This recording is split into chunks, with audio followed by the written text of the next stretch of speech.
So students, last lecture में हम लोगों ने सीखा था क्लासिफिकेशन ऑफ पॉलीमर।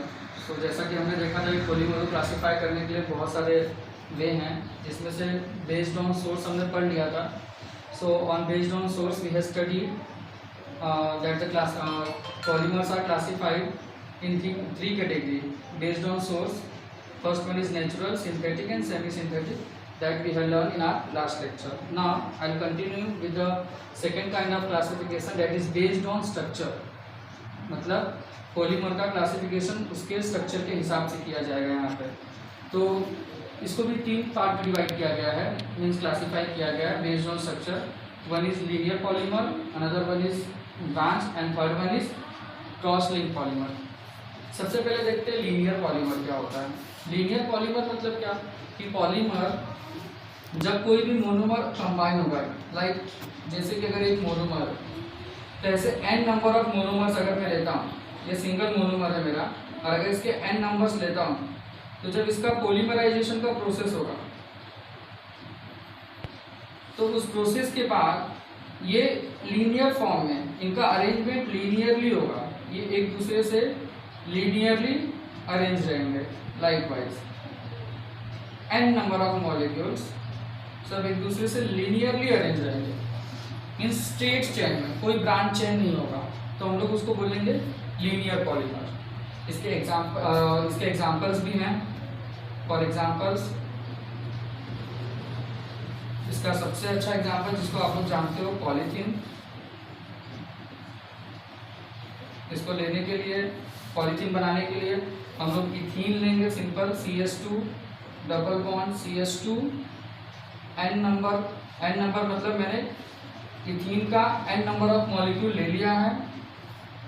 और जब पॉलीमराइजेशन का प्रोसेस होगा, तो पॉलीमराइजेशन के प्रोसेस के बाद ये CH2 that double bond will get converted to single bond CH2 and यहाँ पर n लगेगा. n मतलब कि ये CH2 की ही चेन, इथीन की ही चेन कंटिन्यू आगे जा रही है n number of molecule, n number के मॉलिक्यूल तक. तो ये लीनियर पॉलीमर हो गया. ब्रांच पॉलीमर की तरफ हम लोग बढ़ते हैं. ब्रांच पॉलीमर क्या होता है? ब्रांच पॉलीमर में जो मोनोमर होते हैं, अगर एक मोनोमर मैंने लिया लाइक दिस और उसका n नंबर ऑफ मॉलिक्यूल कर रहा हूँ, तो वो मोनोमर कोई सिंगल ही रहेंगे. जैसे इसका एक लीनियर चेन तो बनेगा ही बनेगा, जो मेन चेन रहेगा, उसके अलावा भी उस मेन चेन से और भी बहुत सारे चेन साइड में अटैच रहेंगे लाइक दिस. मीन्स बहुत सारे वहां पर ब्रांचेस उसके दिखाई देंगे. तो ऐसे पॉलीमर को कहा जाता है ब्रांच पॉलीमर. ब्रांच पॉलीमर के बाद हम लोग क्रॉस लिंक पॉलीमर की तरफ बढ़ते हैं. क्रॉस लिंक पॉलीमर क्या होता है? जिसमें बहुत सारे नेटवर्क मिलेंगे. मीन्स पॉलीमर्स सिंगल नहीं रहेंगे, वो नेटवर्क के फॉर्म में रहेंगे.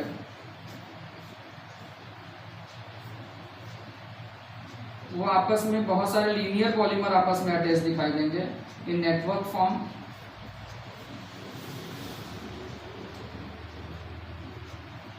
तो ये हो गया क्रॉस लिंक पॉलीमर. इसका एग्जांपल है बेकेलाइट, मेलामाइन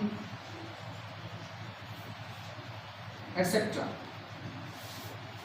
एक बात और आपको बता दूं, जो लीनियर पॉलीमर होता है उसमें मोस्टली जो मोनोमर हम यूज करते हैं वो या तो बाय फंक्शनल होते हैं. मोनोमर्स या तो बाय फंक्शनल होंगे, फंक्शनल ग्रुप वाले, या फिर कोई अल्कीन हो सकता है. ब्रांच पॉलीमर में जो मोनोमर हम लोग यूज करते हैं वो, उसके पास 3 फंक्शनल ग्रुप हो सकते हैं. मीन्स 3 फंक्शनल ग्रुप वाला मोनोमर यूज होता है यहाँ पर. और जैसा कि आप लोग समझ गए होंगे, क्रॉस लिंक वाले में 3 से ज़्यादा, इसमें हम लोग पोली फंक्शनल ग्रुप बोल सकते हैं कि पोली मतलब बहुत सारे फंक्शनल ग्रुप वाले मोनोमर का यूज करते हैं.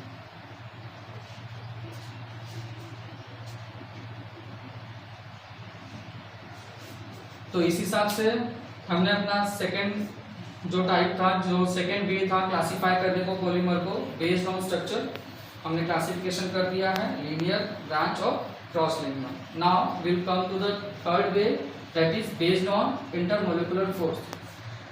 इंटरमोलिकुलर फोर्स का मतलब कि मॉलिक्यूल्स के बीच में कितने मतलब किस फोर्स से एक मॉलिक्यूल दूसरे मॉलिक्यूल को अटैच करता है, कि उसको पकड़ कर रखता है, उसके मॉलिक्यूल्स के बीच का जो फोर्स होता है जो उसको बाइंड करता है उसके हिसाब से।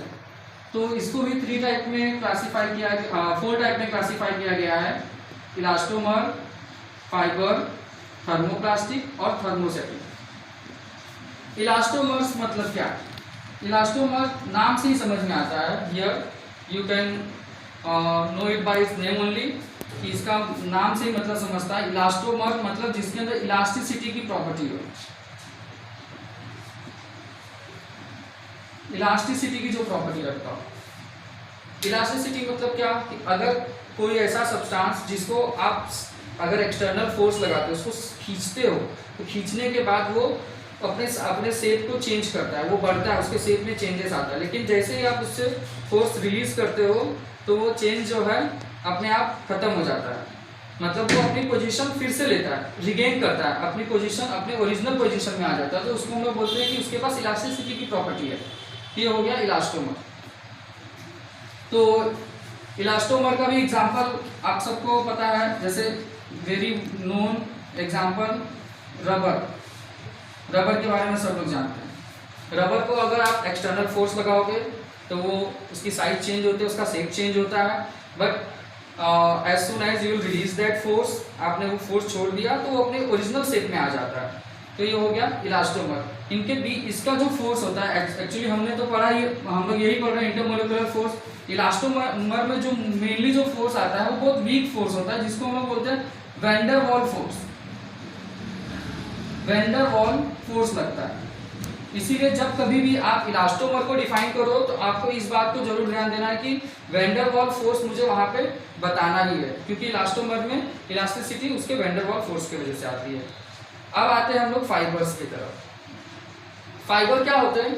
फाइबर मतलब वो प्लास्टिक जो थ्रेड के फॉर्म में, थ्रेड के फॉर्म में जो प्लास्टिक होता है, सिंपली बताने के लिए यही तरीका है कि जो थ्रेड के फॉर्म में जो प्लास्टिक होता है उसको हम लोग बोलते हैं फाइबर्स। लेकिन इनकी खासियत क्या है? ये इनका जो स्ट्रेंथ होता है वो मतलब स्ट्रॉन्ग टेंसाइल होते हैं, लोग बहुत ज्यादा इनको खींच सकते हो, आप कितना भी खींचो ये जल्दी टूटते नहीं। इनकी एक खासियत होती है, क्योंकि इनका जो इंटरमोलिकुलर फोर्स ऑफ अट्रैक्शन जो होता है इनके बीच में बहुत स्ट्रांग होता है, जिसकी वजह से ये जो होते हैं मतलब इनके बीच में जो फोर्स होता है वो डाइपोल इंटरेक्शन होता है,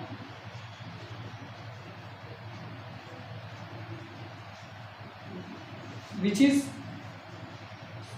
स्ट्रॉन्ग, जो स्ट्रॉन्ग होता है। और इस स्ट्रॉन्ग फोर्स की वजह से इनको आप कितना भी खींचो, ये थोड़ा अपना शेप चेंज करने के लिए टूट नहीं सकते। फाइबर बहुत ज़्यादा फोर्स लगाने के बाद ही वो ब्रेक डाउन होते हैं, इसलिए इनकी एक सबसे बड़ी खासियत है फाइबर। अब आ जाते हैं हम लोग थर्मोप्लास्टिक की तरफ। थर्मोप्लास्टिक मतलब क्या होता है? थर्म मतलब हीट, नाम से समझ रहे हैं, और प्लास्टिक। अगर ऐसा कोई सब्सटेंस हो या ऐसा पॉलीमर जिसको आप हीट देने के बाद उसका शेप चेंज हो जाए, अगर आप उसको हीट करो तो उसका शेप चेंज हो जाता है, तो हम लोग उसको बोलते हैं थर्मोप्लास्टिक। और थर्मोसेटिंग मतलब क्या? ऐसा पॉलीमर कितना भी हीट करो लेकिन उसके शेप में कोई चेंजेस नहीं होता, तो उसको हम लोग बोलते हैं थर्मोसेटिंग। अब थर्मोप्लास्टिक की तरफ थोड़ा सा आते हैं एग्जाम्पल में, जैसे पॉलीथीन का एग्जाम्पल आप लोग ले लो। पॉलीस्टीरीन का भी एग्जाम्पल है, पॉलीविनाइल क्लोराइड का भी एग्जाम्पल आप लोग ले सकते हो। कोई भी पॉलीथीन आप लोग जब आप उसको हीट करते हो तो वो मेल्ट हो जाता है, उसका शेप चेंज हो जाता है, आप उसको कूल करने के बाद जैसा चाहो डिजायर्ड शेप दे सकते हो। लेकिन थर्मोसेटिंग मतलब क्या? ऐसा पॉलीमर जिसको कितना भी हीट करो लेकिन उसके शेप में चेंजेस नहीं होता है, जैसे कि बेकेलाइट। बेकेलाइट आप सब जानते ही हो, जिसका यूज हम लोग कुकर के, या किसी पेन के हैंडल में करते हो, ब्लैक कलर का हैंडल होता है जो लास्ट में, उसको बैकेलाइट बोलते हैं।